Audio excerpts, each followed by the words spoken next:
Hey everybody, how's everybody doing out there? I hope everybody's doing well.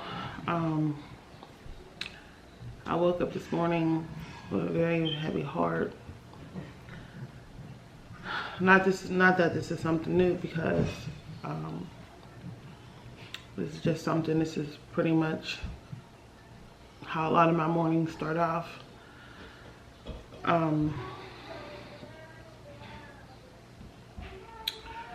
You know, every day I try to tell myself, you know, you're going to have a good day, you're going to have a better day, you're going to do this, you're going to do that, you know, but it don't always work out that way. But I woke up today just missing my wife, missing my husband and my daughter, and just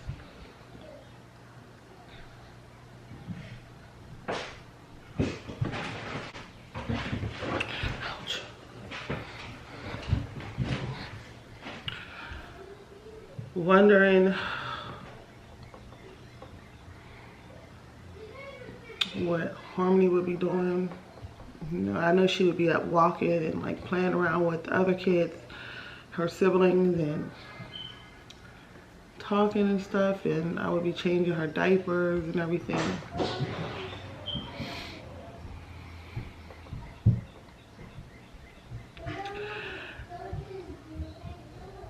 I think where would we be at right now, because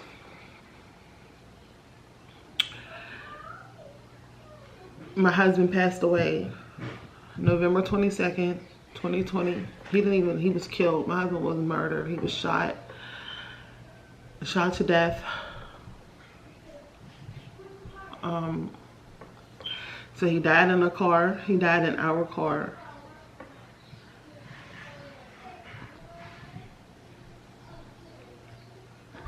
We had just went shopping. We had went grocery shopping and got some stuff for Christmas.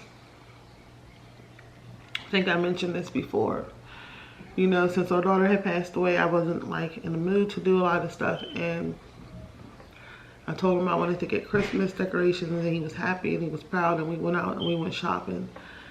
And we went to Eden Park that day. We sat in the parking lot of Eden Park for a while because we had ordered our food in the drive-thru, and we had Tia, our 12-year-old, with us, and she didn't want to be with us that day. We had picked her up from her friend's house earlier that day, and that day and she had a really bad headache, and she was like, oh, y'all should have dropped me off at home. I didn't want to come. And my husband wanted to sit down in one of his favorite restaurants to eat, which like he loved Longhorn, and we would go to just like Cheesecake Factory and places like that to eat often. And he was like, no, I want to sit down in the restaurant and I want to eat. And I was like, well, we can't, because Tia, you know, she has a headache. She doesn't feel good. She was in the back seat laying down. And they ended up giving us our food, and they gave us the wrong order. Eden Park gave us the wrong order. And we waited so long for our food. We didn't even bother to take it back and say, this is the wrong food. We were just hungry and we ate it. I ended up with a salad, which I did order, but it wasn't what I ordered. And then my husband ate something that he didn't even really want. And then so did our 12-year-old. And so we left, and it was a rainy day. It was pouring down raining that day. And then my husband, you know, spoke to like one of his relatives, and he was going to go meet this relative after he dropped us off at home, and he brought everything out of the car, even the rug that I was going to take back to Hobby Lobby, and he kept saying, girl, we're not taking that rug back. And so now I'm not taking it back. I still have it just sitting in the corner where he placed it that day. And yes, I went in the kitchen. I was having a pretty, you know, good day. I went in the kitchen to make dinner for us, and I was like, I'm gonna fry chicken. And my husband was like, don't burn it. I don't want to hear that you got occupied doing something and you were washing clothes and you burned the chicken. And I was like, I'm not. And I cooked the chicken. I didn't burn it or nothing, y'all. Like, since losing my daughter, I've been all over the place. I really have. So I done a good job. I got the kids washed up, got them in the bed. And I was so focused on him getting back home because he said he was coming right back. And, you know, when I went in the kitchen to wash the dishes, he came in the kitchen and was like hugging me, like hugging my waist and like playing with me. And he was like leaning over and he was joking, and then he kissed me as he always kissed me. Like, my husband showed me so much love. It's crazy, like how much love he showed me. And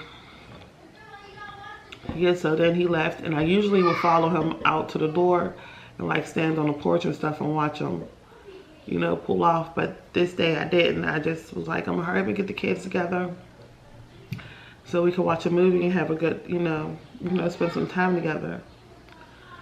And after a while, I just did not.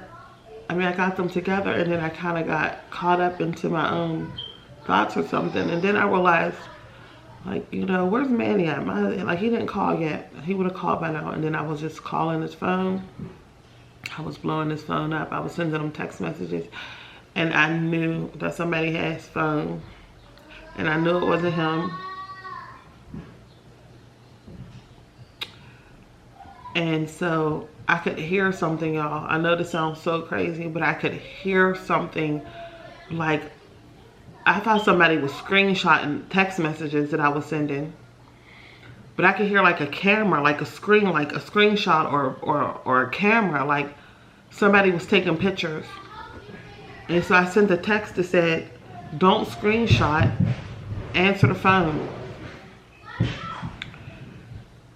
And so I didn't even find out until a couple hours later, you know, what had happened. And I was just in shock, like I just couldn't believe it. I didn't know how I was gonna tell my kids. Like, I had told my 16-year-old first. She was actually up with me whenever I found out. And so she ended up telling her 12-year-old. And then she told my 21-year-old. And then the next day I had to tell the little kids.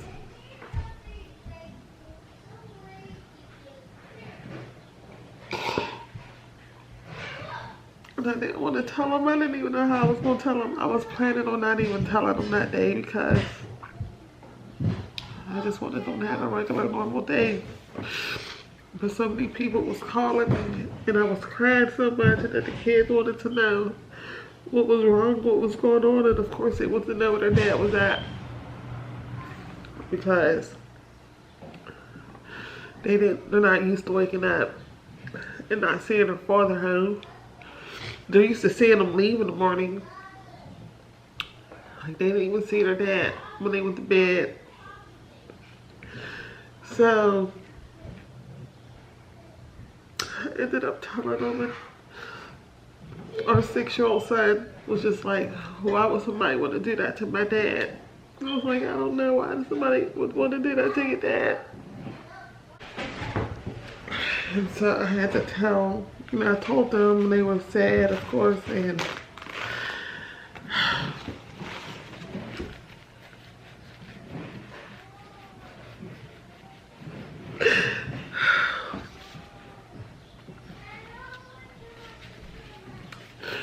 so like now my kids associate, like when they wake up and somebody's not home, they think that the person passed away, because whenever they went to sleep and they woke up and Harmony passed away. They didn't know. They slept through the whole thing, through the paramedics being here and everything. I know they were woke when the detectives came to my house. When the detectives came, we weren't home. When Harmony passed away, we were at the hospital.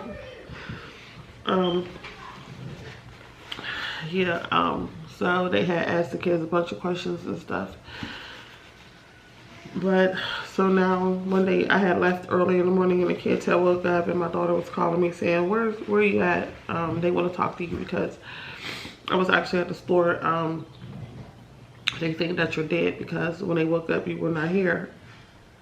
So yeah, so now when they wake up, they think like if somebody's not there, that they passed away.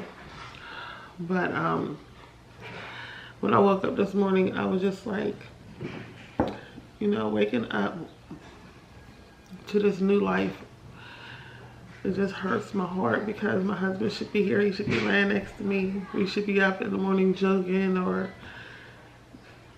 making breakfast. And he was just saying like how we had so many plans, y'all. We had so much stuff that we were trying to do. We were trying to move out of Pittsburgh. We were trying to get a new truck.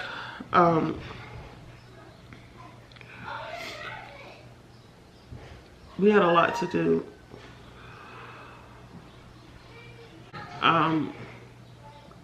We had so much stuff to do. And he just kept saying 2 months, 2 months, 2 months. You know, January, we would have been out of here. That would have been a fresh start for us. That was our plan. That was our goal. And I still want to do it. I just don't know how I'm doing it. I mean, I will. My husband was the sole provider of our household. Everybody knows that. And I was a stay-at-home mom. I am a stay-at-home mom still. My husband wanted me to stay home and take care of the kids while he handled everything. You know, I just had to make sure that the bills were, you know, he gave me the money. My husband gave me everything. He always gave me the money. And I just handled everything. I'm dealing with so much stuff, y'all. Like, I don't even have support, which is fine because I never had support. I'm used to not having support. So my husband always said, like, it's just me, you, and the kids. We're all we have. It's just us, which is true. That's all we had. And so now I'm dealing with, like, his mother is just petty, and she's an old petty lady, and she just, his family actually hates the fact of how much he loved me and the kids and how much he took care of us. They hate it. They hated it when he was alive, and they really started showing it once he passed away. So I'm not in contact with anybody from his family except for his brother, and he has a cousin, that's his cousin on his dad's side, that comes around like for like when Christmas came, you know, he came down and dropped the kids off gifts, and when her birthday came, he brought them birthday presents, and like he got the stuff for their birthday. And they like Easter came, he came and brought me money. He was like, I don't know if they need haircuts or clothes or whatever, you know, he done that. So, which is good, you know. But other than that, I don't have any contact with people in Manny's family. They're just too hateful and petty, and so I'm just going to go on and do me and my kids. But I don't really care about that. My family's not supportive. You know, no one in my family is supportive. The only person in my family that calls me to even say, like, how are you doing, is my grandmother, you know. So, yeah. But I still want to go. I still want to do all the things that we had planned. You know, we have a clothing line. We have a Most High Creations clothing line. And my husband always said, if anything ever happened, you have to keep the clothing line going. And so I'm working on that. I just have so much to do, y'all. I'm just so overwhelmed because my husband was the sole provider of our house. And so now I'm trying to figure out how I'm going to do everything. And I've been doing it, but like I need to move. I have to get out of this house.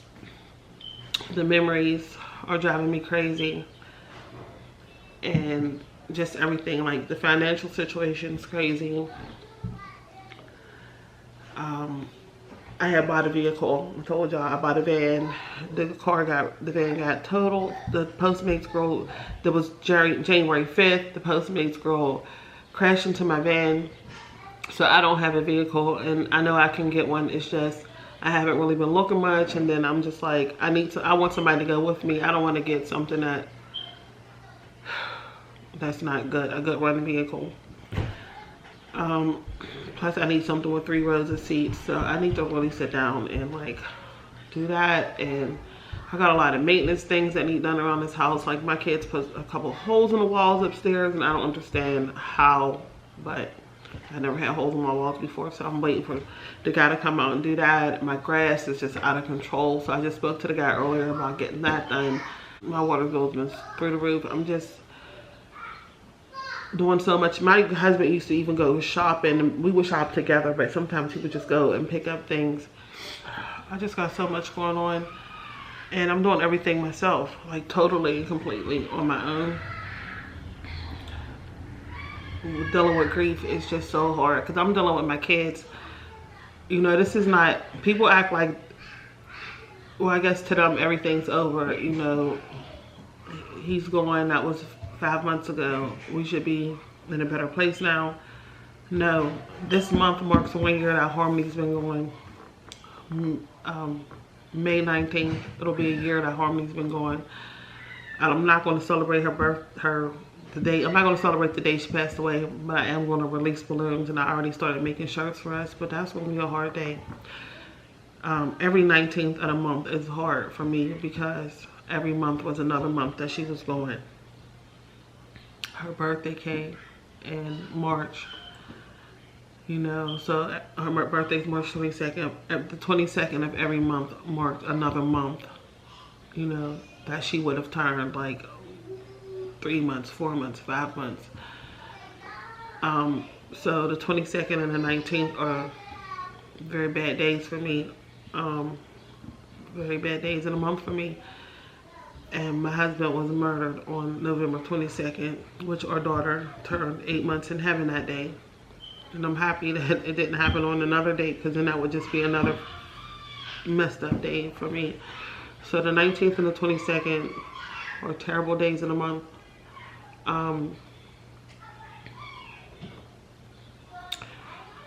So, you know, so like the 22nd of this month will mark 6 months that my husband been gone. Rain is the trigger for me because my husband was murdered on a very rainy day. It rained that whole day. So yeah, it's been raining for like the past 3 days here. I was supposed to take little Manny to the doctor's today, and I just canceled the appointment. I'll just take him next week. But I know I have to just like, I know I pray all the time, and I have to rely on God. That's all I have. I can only rely on the Lord to be there for me and my kids. And he always come through for us. I just made this video because I just needed to vent, y'all. I don't have nobody to talk to. I am in some widow's group. What? You will. Hold on, okay? Well, you're done? Yes. 5 minutes, and I'll get your candy, okay? All right, go ahead. So, yeah, I just needed to vent because I was just like in a bad place, which I still am, and I was trying to hold it together. You know, I was trying to hold it together for my kids because I don't want them crying and I don't want them feeling sad. If they're having a pretty good day, I don't want to mess it up with my grief, you know, because my kids, they have their days all the time where they just cry out of nowhere. You know, the first few months, my kids just cried all the time. And they still do. And there's never a day that goes by where they don't talk about their father or they don't talk about Harmony. And I hear Manny, little Manny, saying like, I wish my dad could see me do this dance. Or I wish my dad could see me playing this game. You know, my dad would be so proud if he knew I could do this. And he's always looking for songs that his dad played all the time because they remind him of like being with us dad, us riding in the car, us going to hotels, and you know, just he has a lot of memories. And Royal too, you know, she always thinks about her dad calling her Moo Moo, and because that was his nickname for her. And when he took her to go get her stitches out, and when he gave her baths, and when they wrestled with him and stuff like that, and how he always brought us food home. One day little Manny just had a breakdown. This was probably like a week ago, and he was asking me if the dinner was done. I was like, no, it's not done yet. And he was just out of nowhere, he just had a meltdown. He just started crying, and it was really bad. It made me sad because he was just like, I wish my dad was here to feed us. And I was like, I'm here to feed y'all. Dinner's just not done yet. But his dad always did bring, my husband would go get like 100 chicken wings, or he was like, we didn't even have to ask for food. He would just bring it. He would just be like, he would call and say, well, I'm going here. I'm going to the Cheesecake Factory. What do you want me to get? And he would drop the food off and then go back to working and stuff. So, I mean, he was a wonderful, wonderful provider, father, everything. Everything. And my kids, they need their dad. And I don't know how we're going to do this. We're going to do it. I don't know how. It's so hard. You know, they miss their sister. I miss my daughter.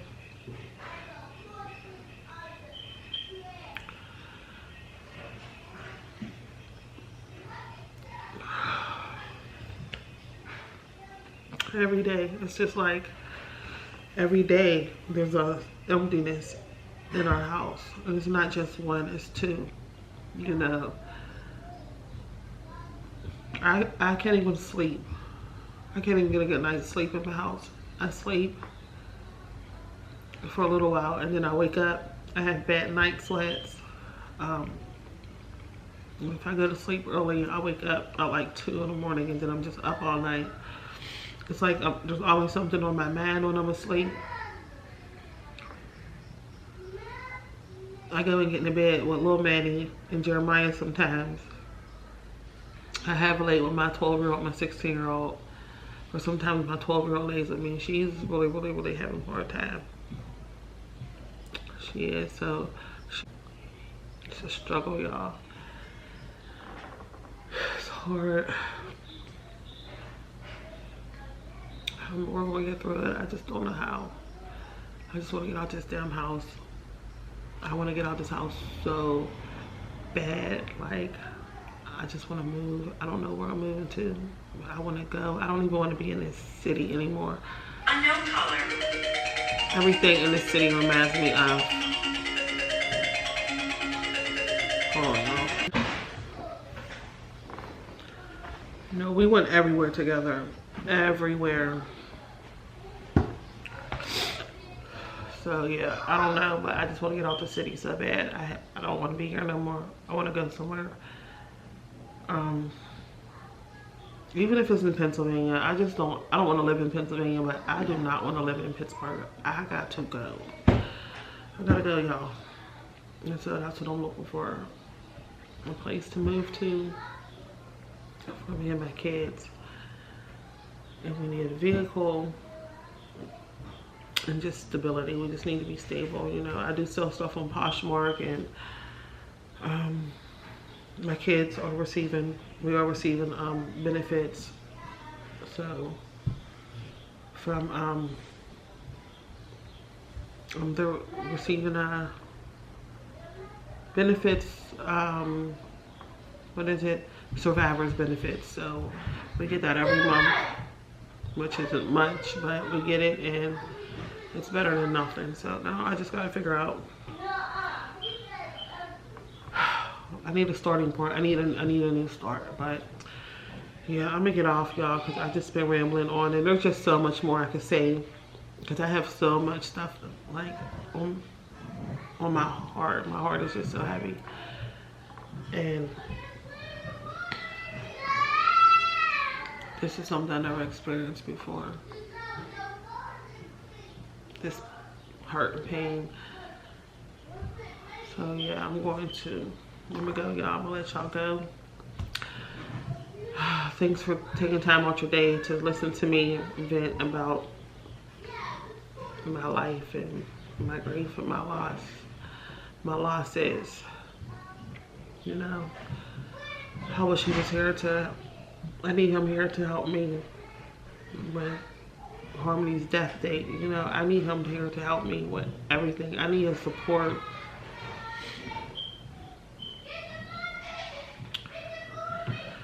I just don't know what to do.